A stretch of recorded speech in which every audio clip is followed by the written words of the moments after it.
Today I wanted to talk about what's going on in Idaho, because some of you have probably heard about this, but the state of Idaho has put a water curtailment order, which is basically a water shutoff order on literally 500,000 acres of farmland. That's a lot of potatoes. A lot of these farmers, this impacts about 6,400 water users, but a lot of these farmers that are farming this land have already invested thousands of acres, thousands of dollars per acre to grow potatoes.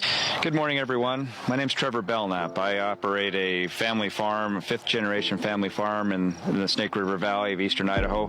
And I just wanted to visit with you for a minute about the impacts of the water curtailment order that's been issued by Director Weaver from the Idaho Department of Water Resources.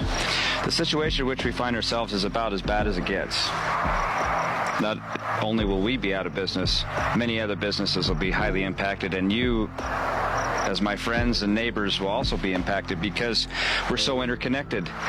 If the ag economy in eastern Idaho fails, which it surely will if this curtailment order is in place, it can remain in place, will dry up and blow away, just like it did back in the Dust Bowl of the 30s.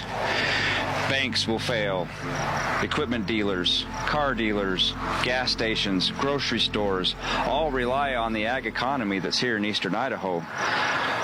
The children in our schools, how many of them belong to families who work in some form of ag industry in eastern Idaho? It's horrible, and we need to fix it. And I would propose to you that it is not a water problem, it's a management problem, because we have water. Reservoirs are full, the mountains are covered in snow, the river's been flowing well. So why now? Why, after we've planted our crops, we have crops in the ground, they're already growing, now in the middle of June, they pull a curtailment order to say, you must cease pumping water. The cost is huge. An acre of potatoes costs upward of $4,000 an acre to grow. How will that ever be recovered? They will not grow without water. And what will that do to everyone else that's reliant upon us in this area and the state of Idaho? What will the counties do for roads and bridges, police departments, ambulances, hospitals that rely on the tax base?